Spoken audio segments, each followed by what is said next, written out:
Hey everyone, and welcome back to the Master Shadow Games. In today's video, we're going to be reviewing the ultra rare cards in the core set of Cross Duel.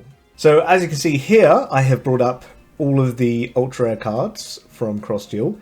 I've not had a chance to play with all of them yet, but I have had a chance to see all of them in action. And I'm currently ranked 3 in Platinum, so I've seen what a lot of the sort of top tier decks are using, a lot of the cards that are being played. Unfortunately, a lot of it is Zed Metal Tank, but we'll get into that. So I'm basically here to review these ultra rares and just how good of a card they are, like from a number 1 to 5. Right, so first of all, we're going to start off with Yugioh. So Yugioh I've seen 2 uses for. One, if you make an Yugioh deck, of which it has the skill, whenever you draw a normal monster, advance its count by 1. So basically, if you can survive, and Yugioh can survive until the end of the 6th turn, you can win the game. Now, there are issues with this. If people are smart, the moment you play Yugioh, everyone will gang up on you. What can happen, though, is that one or two people will gang up on Yugioh, the third person will then start attacking someone else, they'll have to pull back resources, and you can basically win with Yugioh. It can happen, it's quite difficult to do so. However, in order for Yugioh to be good, you not only really need its master skill, you also need destruction immunity, ideally, and position change, which are basically the 2 very easy ways someone can just destroy your Yugioh without, like, you might get your Yugioh up to 3000 attack and then they'd be like, nope, blue eyes, your Yugioh is dead. Which is a problem, especially since Yugioh is only a 3-star, which means even if Blue Eyes is not their ace monster, they can still kill it. So, for Yugioh to be good as an ace monster, you really need 3 copies of him for your free skill slots. The main ways I have seen Yugioh being used is for the attack support. So you summon it, it gives 200 attack to all your monsters. If you have Zed Metal Tank as your ace, it also buffs that up by another 400. It is a guardian monster, so it doesn't take up any of your free monster slots. And what that also means is if you're being attacked on all sides, it essentially can block all 3 attacks or attack back for all 3 monsters. So say it stays at 1000 attack, right?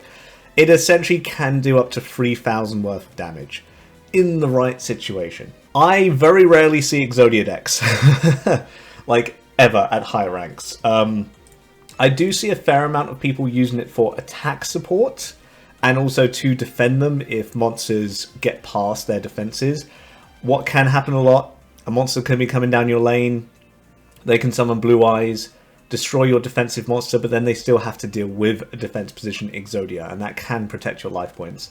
So Yugioh is not as bad as it initially seems. I don't think it's a great ace monster, but using it for attack support to buff up all of your other monsters, to get that advantage, to protect your life points, it's not terrible to put it in any of your, like, other decks. So I've made a tier list here. We're going to slowly start to fill in this tier list. We're just going to do the ultra rares for now.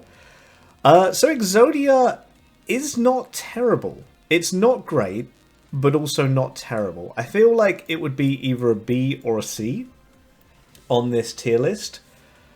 I am going to put it at B. Probably near the bottom of B, but I'm going to put it at B. Just because, again, for one of the better strategies currently with Zed Metal Tank, it not only buffs it up by an extra 400, it also gives your monsters that extra little boost to push past the enemy monsters, and it also protects your life points. I think it can definitely be worth it, especially if you get it and you play it on that 2nd turn when your monsters have had a chance to move forward. You're potentially getting, what, 2, 4, 6, 8, 1000 to 1200 in terms of a buff of attack, plus it has the body itself, which you can also use to sacrifice if you need to in later on. So it's not, like, terrible. I think I'm maybe overrating it a little bit, but it's not terrible. I think not great either. I think it goes in the B tier. Right, next one is Dark Magician, which, as you can see, I have not had a chance to play with yet.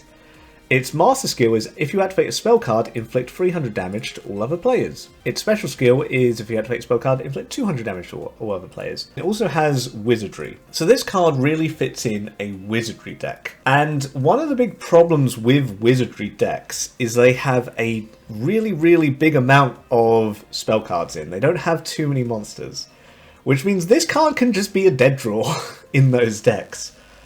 And I think I've seen exactly one wizardry deck use this card. Wizardry decks usually have their ace monster as a lower level card, or maybe like Dark Magician Girl, something a bit more easy to get out, and that they can just throw a bunch of spells into to buff up.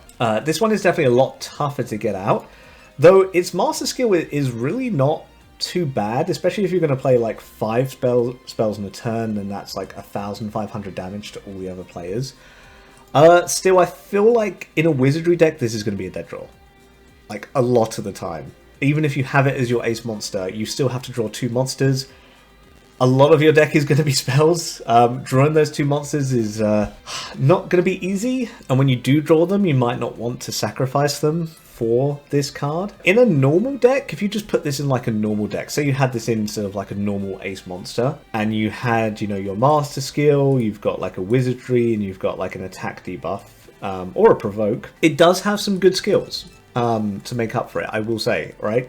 Provoke is really good, attack debuff is really good, wizardry can be really good. If you have it in a normal deck, you're probably going to play 1 spell, possibly 2 when this is out. If you have 2 wizardries on it, that does buff it up over 3,000, but it's still a condition to get it over 3,000. I would almost say provoke is like a better skill on this card. It's not great. It's really difficult because it does have some good skills on it, and I think that is the saving grace of this card, that it does have some decent skills on it. But I can't imagine you wanting this as your ace over something else.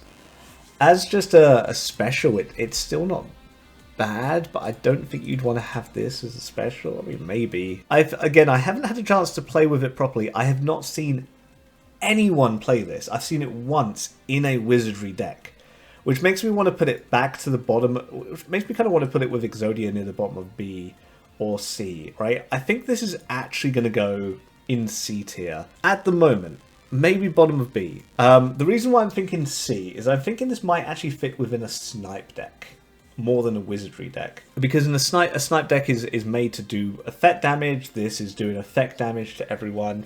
Plus it has some decent skills on it.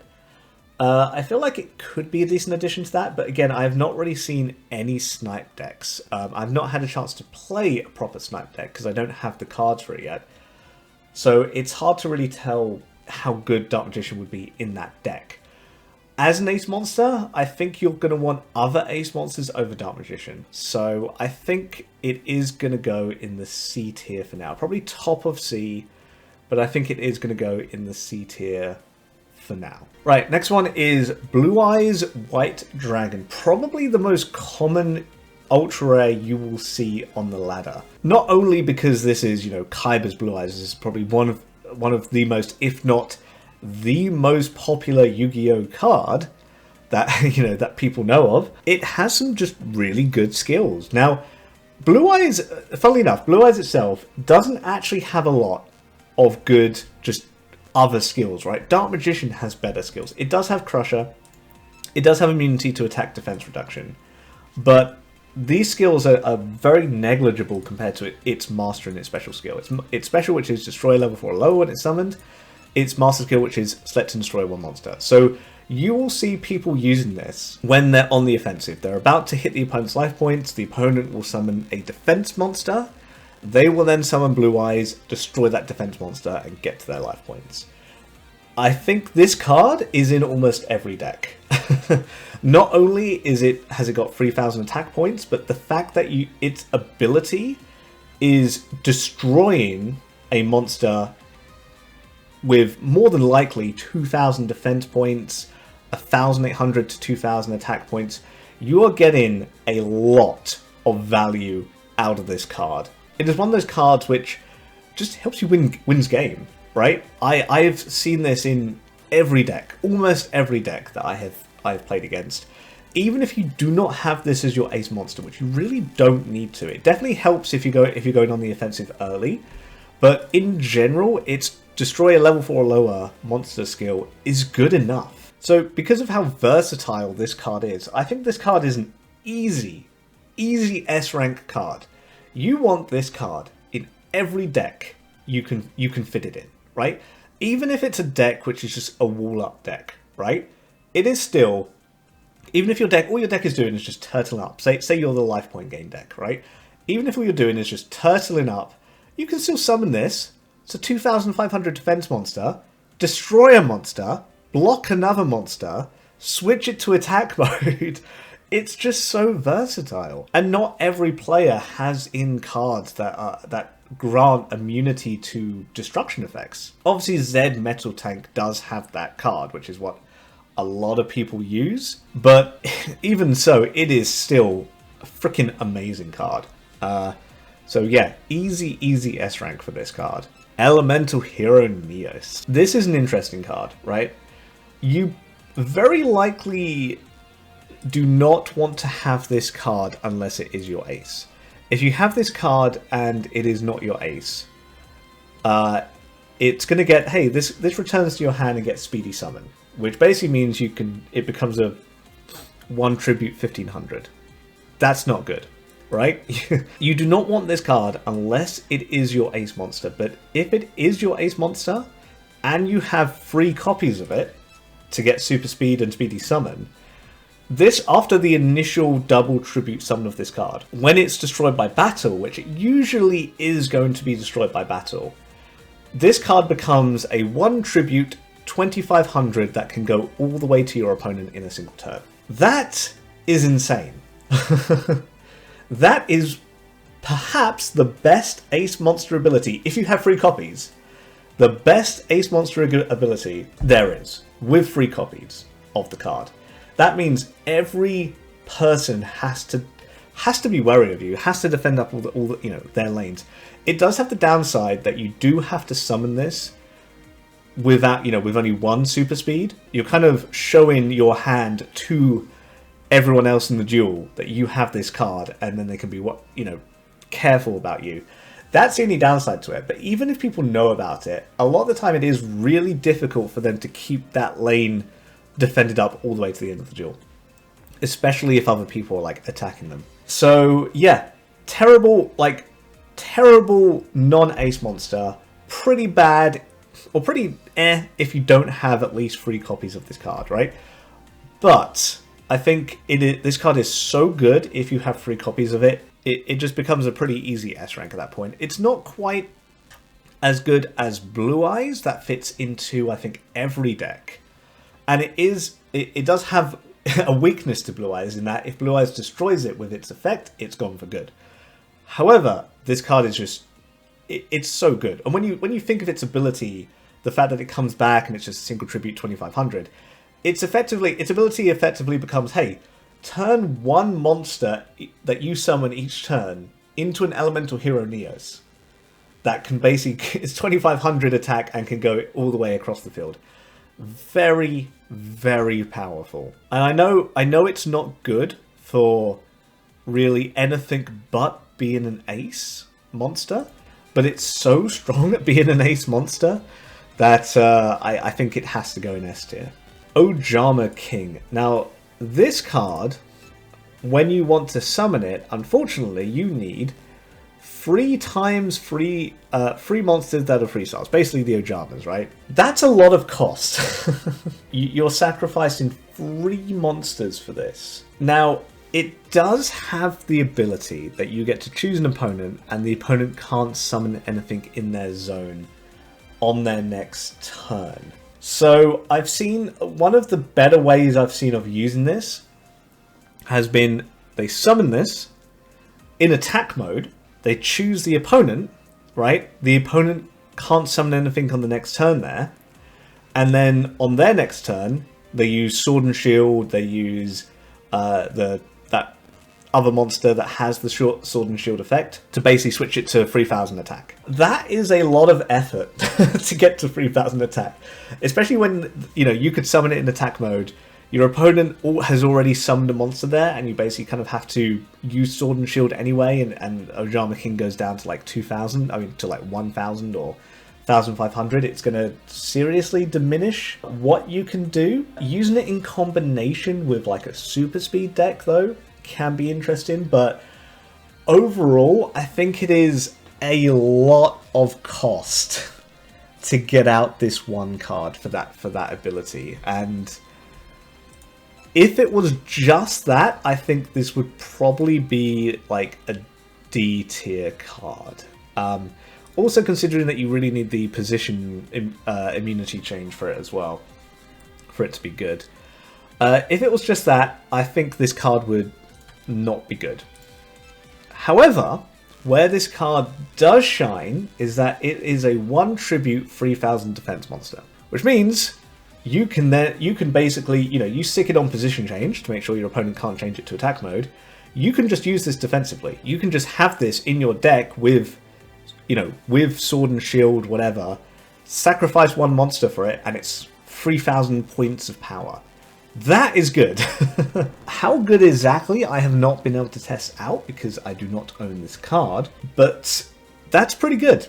Especially considering you can sacrifice, hey, a monster which is almost dead, so it's got like 500 points, you know, defense or attack points left. This is basically 2,500 in a single monster. That's actually pretty good. Now, I think you really do have to play Sword and Shield, etc. in this deck if you want to use it to attack, but you can always just use it to defend up. I think it's quite versatile in that respect, but it's still not amazing, right? There are still other tribute summons in the game that have a decent pool of defense and a decent pool of attack that you can kind of both utilize. Still, I think this is all right. This card. I think, again, this would probably be B tier. I'm not sure whether it would be bottom B, middle of B just yet. I think Exodia has a bit more versatility when we're talking about what you want to do in this game. I think Ojama King can be good in a defensive deck, you know, in a turtle up deck. It can be good just to heal you, but yeah, probably below Exodia, but I think it's still going to be B tier. I think just having that one sacrifice 3000 points of power is really, really good. Right, now Stardust is an interesting one, because if word is to be believed, there is a patch coming soon, which is going to buff Stardust to not only give all of your lower, your level 3 or lower monsters reincarnation, but also immunity to destruction effects. Now, as we have mentioned, Blue Eyes is used in almost every deck. So I can definitely see this helping in those situations. Now, I think the big thing for Stardust is really going to be how good is that Stardust deck, of which I have not been able to really try out yet. If you're going to play Stardust, you're likely going to have the Master Skill and 2 Cohesions on it. Put it in defense mode at the beginning, and it's going to buff itself up to be a really high amount. Not only that, but all of the other monsters you summon are going to get reincarnation, which means they're going to return to your hand, but all their skills are going to be negated. I would say if one monster gets returned to your hand like this, it can be pretty decent. If 2 monsters get to return to your hand like that, that's a lot of power points that's a lot of like attack, defense power that you are getting back, that you are saving from this card. When you think of it this way, Blue Eyes is summoned, and you immediately get like 2,000 points of value from it by it just destroying a single card on average. Stardust has 500 less attack points, although it does have cohesion, so it kind of actually gets more than Blue Eyes in a way. But the fact that, you know, you get monsters back and can put them down the lanes again, allowing you to be more aggressive, does mean that it can be more value than Blue Eyes. The downside is that level 3 monsters are generally going to be weaker than your level 4 monsters that you go with, so that kind of evens it out. I've not had a chance to play with this deck. I have not seen anyone play this on at least in Gold and Platinum. I did see 1 or 2 people play it in low level, like Rookie and Bronze tier. I've not seen anyone play this at Platinum yet. And that may just be because, you know, I think you really do want 2 cohesions on this for it to be worth playing. I don't think you would have Stardust in as just a stand if it's not your ace monster. I think the restriction on it being level 2 rather than level 3 is a bit too much. So realistically, you're only going to have this card in if it's your ace. And I think it could be an alright ace. You know, it is weak to destruction effects. You can put in obviously the trap card that basically saves it from destruction. Yeah, I think how good Stardust is really going to depend on how good the Stardust deck is. And currently, I have not really seen that Stardust deck. I still don't think it's a bad card. I still think you put this in, you get a lot of value out of it. And especially if it does have double cohesion, I think it's going to be pretty good. I'm going to stick it in B tier. I think the double cohesion definitely makes up for it, because it works with its ability. You're going to be aggressive with this card. You're going to be constantly throwing down. You're likely going to put this in defense mode in the middle lane. And then you're going to be constantly throwing down your level 3s on either side. There are also some trap cards that go with the level 2 or 3s to buff all of them up. There's like, was it Junk Warrior that gets buffed up from all the level 2s and 3s as well. So there are cards that go with this deck, and, you know, Stardust itself will just slowly become like an unstoppable force that you can eventually send down the middle lane when it's getting near the end of the duel. So yeah, I definitely think B tier for Stardust. I will have to try out the deck at some point, hopefully if I get at least one more copy of this card, and then kind of report back on my findings and how good it is. But this review is based on the fact quite heavily that I have not seen anyone in Platinum use it. I've not seen anyone in Gold use this card. And you do have to weaken your deck to play it. You do have to have only level 3s and level 2s. Or level 3s or lowers in your deck. And if they destroy Stardust, that's kind of it. You know, your deck is just weakened for no real payoff at that point. Right, Red Dragon's Archfiend. This card is pretty cool. So, by itself, it has a lot of good abilities. It has, at the end of the battle phase, destroy all defense position monsters. It has immunity to destruction. It has Pierce. It has Intimidate. And it has defense debuff. So it has a lot of skills that go well together. And not only that, but it just means your opponent can't defend. That it will destroy any defense position monster, you know, at the end of the turn on the field. I think this card is still pretty alright to have in by itself. You know, you bring it, if you have this in by itself, it's a 2 tribute, 3000 attack monster that on the turn it's summoned, it will destroy all defense position monsters. This can be very good if your opponent is walling up. Or if your opponent, for example, has that Stardust in defense mode, has that Ojama King in defense mode, and you just want to destroy it, and then that's a whole load of value. I have seen this card destroy, I think, like 4 or 5 monsters on the turn it's brought out, because when it's brought out, your opponent can't actually switch.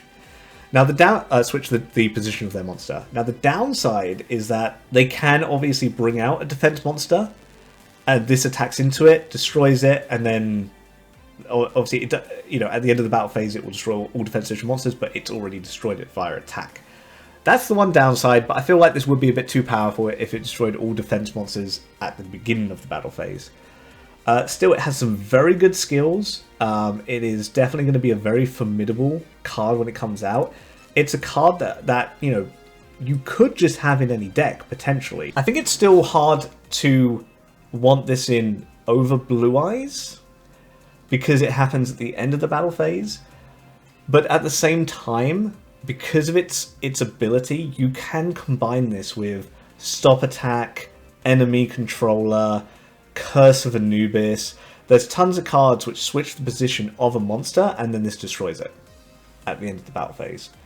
So there is a lot of value you can get out of this card, especially if you put certain cards in your deck, which can just fit into any deck. So this one is actually kind of hard to rate, I think, because it's very good, right? It's definitely either an A or an S. But having it as your ace monster, if you have other cards, would you have it as your ace monster?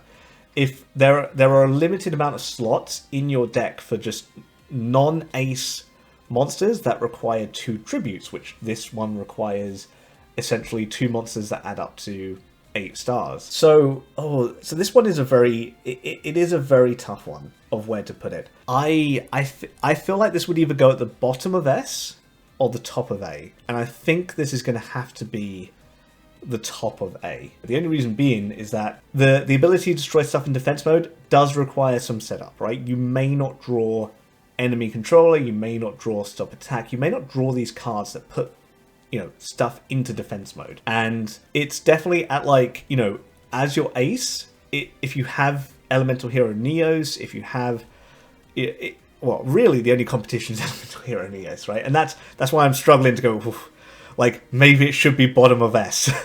We'll see what other cards we can put into A. We may move this up to bottom of S by the end of this video, but for now, I think we're going to put this top of A. Right, Utopia. This one, it's either a double sacrifice 2,500, and it does have, what would its skill be? When it destroys an opponent's monster by battle, it gains attack debuff times 2. Utopia, you are probably not going to play as just a double sacrifice, let's have an attack debuff in, let's have an anti-bounce, whatever, right? You're going to play it with one of its skills on, which is either going to be when it destroys a monster, it gets double attack debuff, or when destroying an opponent's monster in battle, it gains attack debuff times 3. Now, let's look at the two situations. If you have this not as your ace monster, it will need 2 level 4 monsters to get out, and it has the attack debuff times 2. Now, let's look at this realistically, right? It destroys...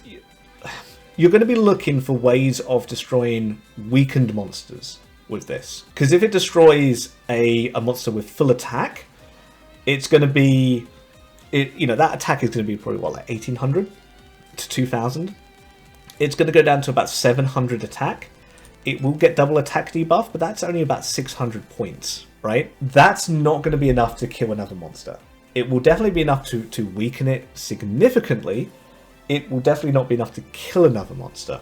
Realistically, you're going to be looking for you know, you're not going to be just summoning this willy-nilly. You're going to wait for there to be a weakened monster, like probably that's like, you know, destroyed one of your defense monsters or destroyed, you know, met kind of in the corner, destroyed your monster. It's got like 200 attack points left, and you get this out to go and kill it. The big problem with that is you have to hope that your opponent does not sacrifice that monster for something, which they typically do. So there are a lot of conditions for this being good. Now, if you do have this as your ace, you're probably already going to have on double attack debuff, and you're going to have on this, right? Which means a monster doesn't need to be as weakened. It is going to decrease it by 600. You could go for a monster that has like 1,000 attack left, maybe 1,200, and this will still come out relatively like unscathed, at which point it will get attack debuff times 3 added to it, which means it will have 5 in total, and every monster it fights in attack mode, their fourth, is going to lose 1,500 attack points, which is really, really good. However, your opponent can then just put the card in defense mode. I kind of wish one of the skills this had was it not Intimidate, the one that switches a defense monster to attack position. So these abilities are pretty cool. But really, you need this to be... You need to combine this with other cards for it to see its worth, right? Red Dragon Archfiend is just generally good, even if you don't combine it with other cards. But Red Dragon Archfiend is amazing when you combine it with other cards. This is not that good if you don't combine it with other cards. It's not terrible, though. But it does have that major weakness of, oh, they can just put a monster in defense mode. As a result... I think it's still going to be B tier, but I think it's probably going to be bottom of B. Because you can have this in as your non-ace monster. You can get that, you know, hit a monster which has low attack. It does get that attack debuff, and then it's going to do attack debuff another enemy, attack debuff another enemy. No, I think I'm actually going to put this to C tier, I think. It can be really good. But I feel like there's too many monsters competing for that ace monster position, and if you're having it as your non-ace monster, you need to meet certain requirements for this to be good. And the fact that you need 2 level 4s as well to get this out is, can make it much harder to get out. So, yeah, I think this is probably going to be top of C tier. Leviathan Dragon. So we've got to look at this in 2 ways. Either this is just a 1 sacrifice 2000 attack, which has focus, at which point it's still not great. I think almost any other 1 sacrifice card is going to be better than this one. So let's look at it if we use its ability. So it's going to require 2 level 3s, which means it is going to need 2 monsters to get out. All your monsters on the field gain 1 focus, which basically means, including itself, all your monsters are going to gain 200 attack points. Now, I'm going to consider as well the buff that we're expecting for this card, which is all of the monsters, I believe, are going to get 100 more attack and defense is gained from your monster's focus, right?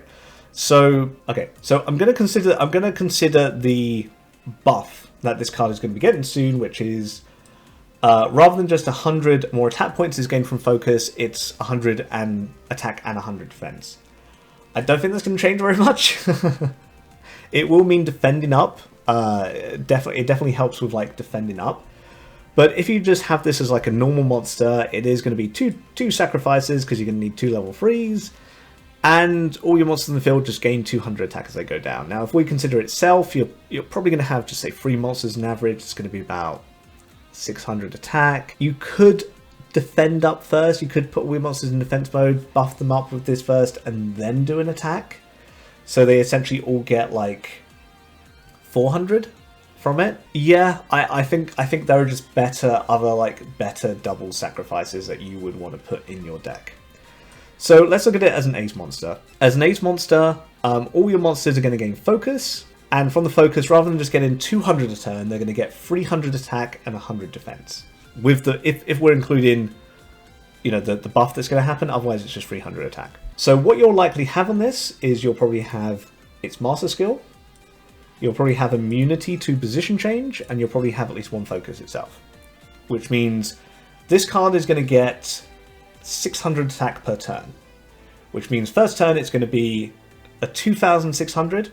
All your other monsters are going to get 300 each, which is basically, what, 1,200 a turn? Which is actually pretty good when you come to think about it. I think this could definitely fit in the Stardust deck. So all your monsters, this itself, the turn after is going to go up to 3,200. Your other monsters on average are going to get probably about 600 attack by the time they go to attack a monster, if you're putting it in defense mode first or if you're attacking first. I don't think that's bad. The key thing here is as an ace. It's not bad. As a normal monster, yeah, it's not great as a normal monster. Everything just gains focus. As an ace, you put it in defense mode, then you switch it to attack mode when monsters start coming for it. It's not bad. It's not amazing. It's not like as immediate value as Blue Eyes, but I feel like the value that you're going to get from, like, because Blue Eyes isn't just, 2,000 destroy a monster, 2,000 points of value, right? It's also destroy a monster, get that 2,000 points of value, and you do life point damage to the opponent. This one is probably more value than you'll get from Blue Eyes. Probably more value than you'll get from Red Dragon's Archfiend. But it doesn't directly help you get life points. Still, I think the value gain you get from this is actually pretty good. So, you know what? I think this card is actually going to be an A tier. You play this right, you get this out in the first turn, you summon other monsters to go with it. You're going to get a lot of value from that, because the monsters, they don't need to be... obviously you need 2 level... obviously you need 2 level 3s to get this out, right? Which means your deck is going to be somewhat weakened. And I think that's the only reason it's below Red Dragon's Archfiend here. Your deck is going to need to be weakened to play this, because you're going to have a significant amount of level 3 monsters. However, the ones that you do buff up, the ones that you do get out, you're going to get a lot of value out of it. So yeah, I think this is either going to be bottom of A or top of B.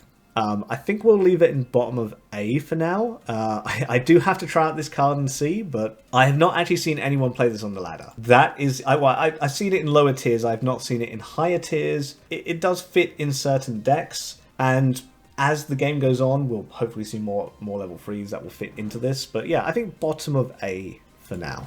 I may regret that. I may go, no, it should be top of B, but yeah, we'll go bottom of A for now. Odd Eyes Pendulum Dragon.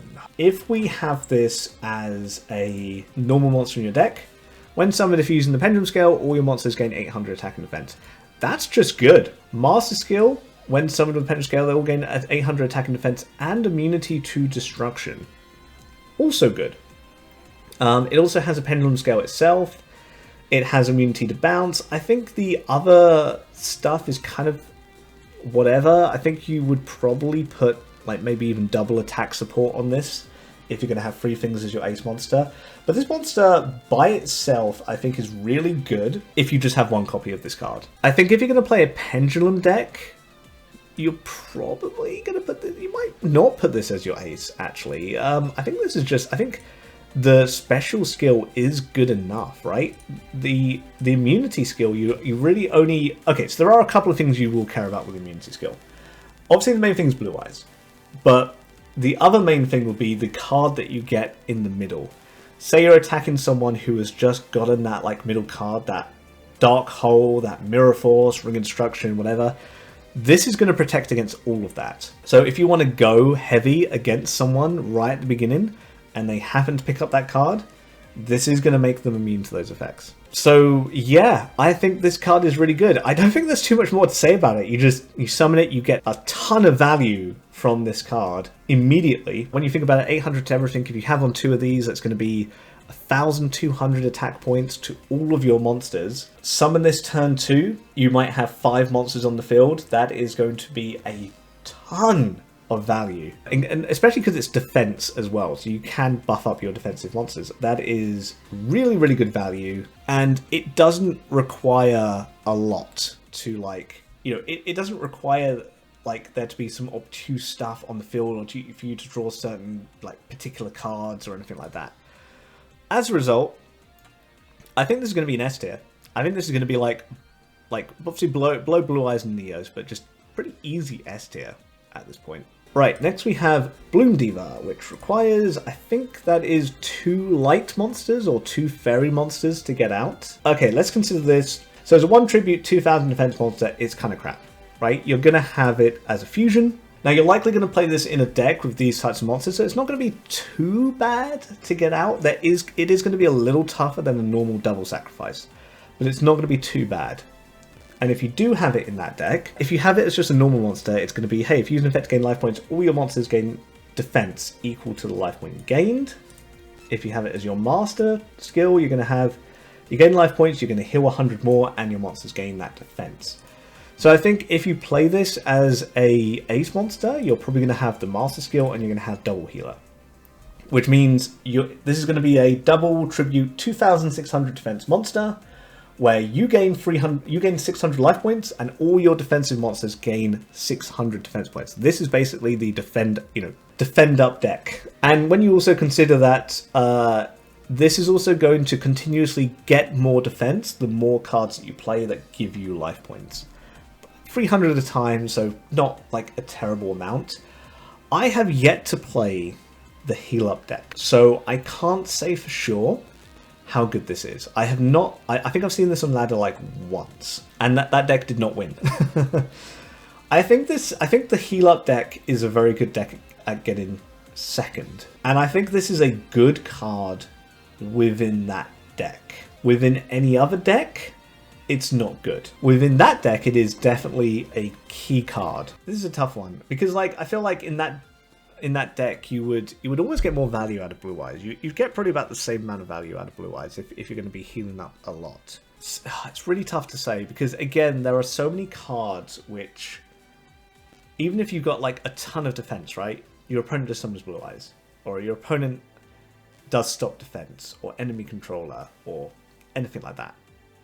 So it's so difficult to really rate this. I think this card is going to make your opponent not want to attack you, because you are going to have very, very high defensive monsters, but I'm trying to convince myself of where to put this card.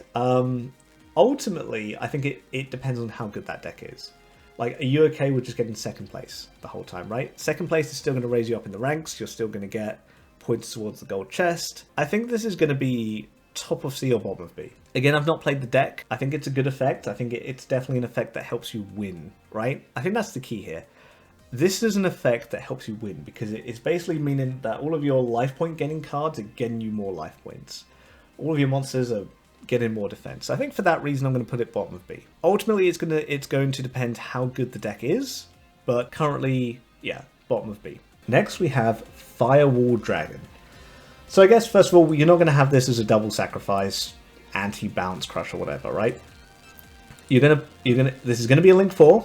So, first requirement, it is going to have to be played in a deck with Link arrows. Fortunately, a lot of cards with Link arrows are not that bad. And it has the skill of, just by itself, if you don't have this as your ace monster, by itself, it has the skill that it basically gets hyperspeed if you have 3 monsters on the field or in your graveyard with Link arrows. That's pretty good. A 2500 with just hyperspeed on its own is quite good. As obviously you have to have in other cards, but you don't necessarily have to draw those cards at the same time. They can be in the graveyard. You do technically need 2 of the Link arrows, otherwise you're going to be sacrificing 4 monsters for this, and that's going to be not good. So I think the only way you're going to play this is in a deck where it's full up with monsters with Link arrows. Fortunately, those monsters are not too terrible. So I think if you play this, you're more than likely going to play this, I think, with your master skill, where it gets the ability to also return a monster to the opponent's hand, so that you can just play it. It goes all the way down the lane and hits your opponent in the face. The other skill, the good thing about this card as well, is you don't really need multiple copies of it, right? Like, if you were to have more copies, you'd probably just have on double attack boost. So it would become a 2900 that would just go down and do 2900 points of damage. The skill by itself is good enough. Your deck is not suffering that badly by having in all these monsters with Link arrows in either. And I can also imagine that when more monsters come out that are Link monsters, it would just make this deck all the more powerful. So yeah, this card is very good. This card is a card that wins you games. You do have to play it at the right time, but it's very, very good when you do play it. It's not like a typically, a too difficult thing to do. So I think Firewall Dragon is, again, gonna be S tier. It's probably honestly on the same level as Odd Eyes, right? Maybe higher than Odd Eyes, just because this card wins you games, right? Whereas Odd Eyes effect doesn't explicitly win you any games, it just gives you a bunch of value. This one can just outright win you a game. You do have to get the right conditions, but the conditions are not too bad to get. I think they're roughly on the same level. Next we have Trickstar Holy Angel. 1 sacrifice, 2000 with cohesion. You might have in, but even so, I don't think it's worth it. So, what are its requirements? 2 cards, so it's a double sacrifice monster. If you have it as just a normal monster to have in, it is while on your field, your monsters snipe, deal damage to all players. So, you're probably going to put this in a snipe deck. If you have the master skill, your snipe damage deals damage to all players and inflicts an extra 100 points of damage. So if you have this in your snipe deck, you're probably going to have this and double snipe, which basically means that, hey, you summon this, it's going to do 600 damage to everyone. You summon 2 more snipes with it, that's going to be another 600 to everyone. This is not bad in a snipe deck, but the snipe deck is one of those decks that I haven't had a chance to play with yet. I have not really seen many people even attempt a snipe deck. I've seen some people play cards with sniping, but not like a proper snipe deck. Again, I think this is the kind of deck that will get you second place. This is the kind of deck which is probably going to ensure that everyone but the winner of the game is going to be below you, as long as they don't attack you, that is. Because you are going to be weakening your deck to having these cards with sniping.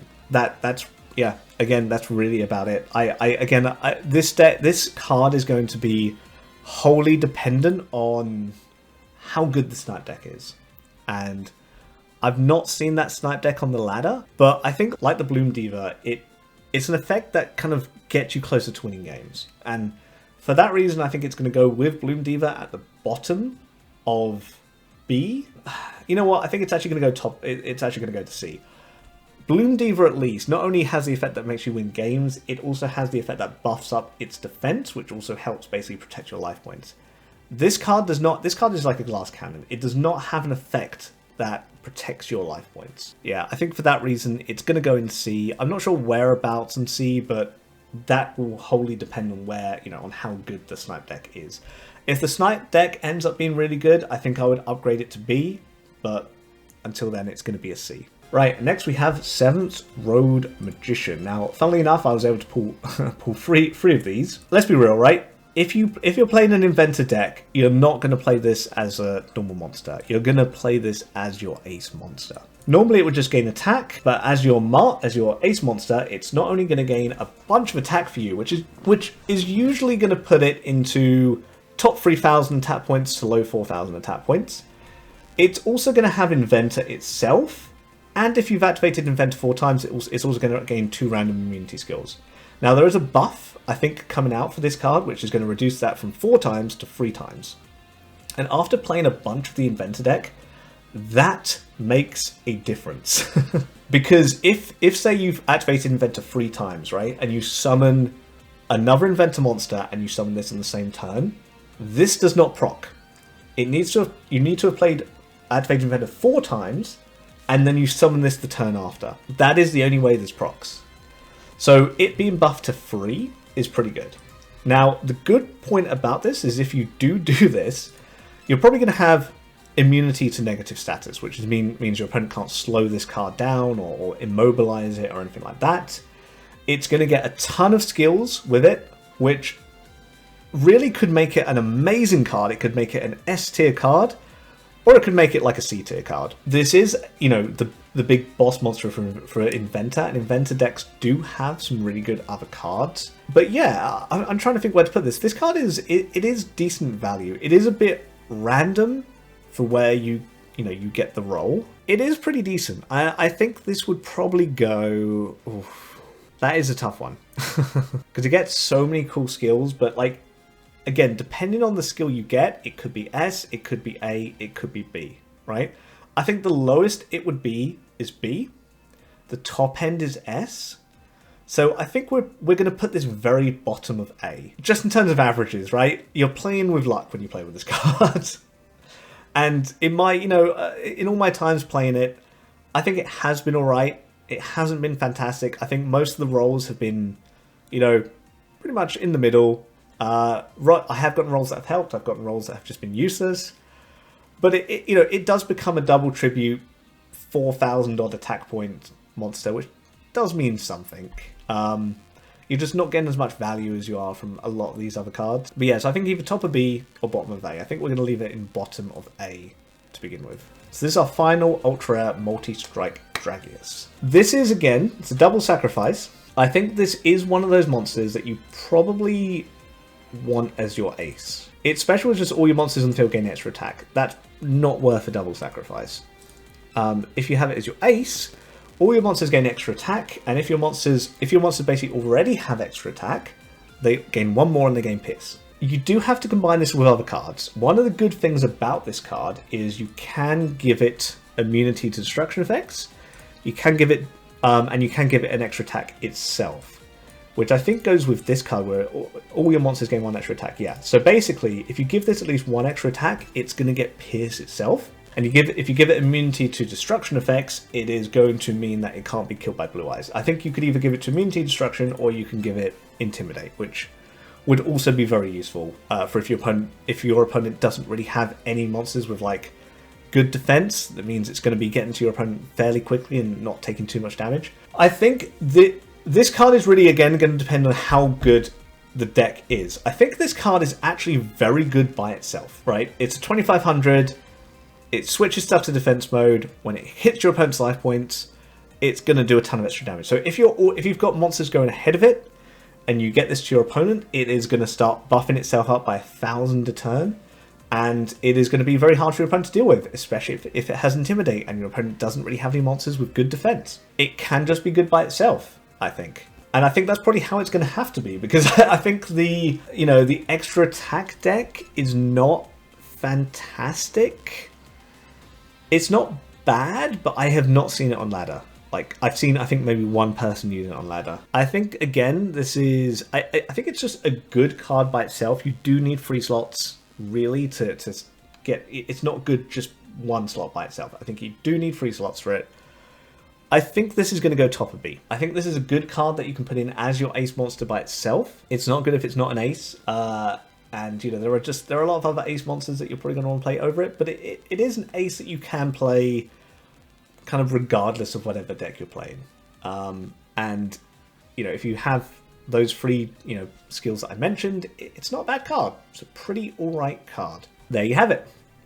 That is my my tier list currently for all of the URs in Yu-Gi-Oh! Cross Duel. So far, no D ranks in here.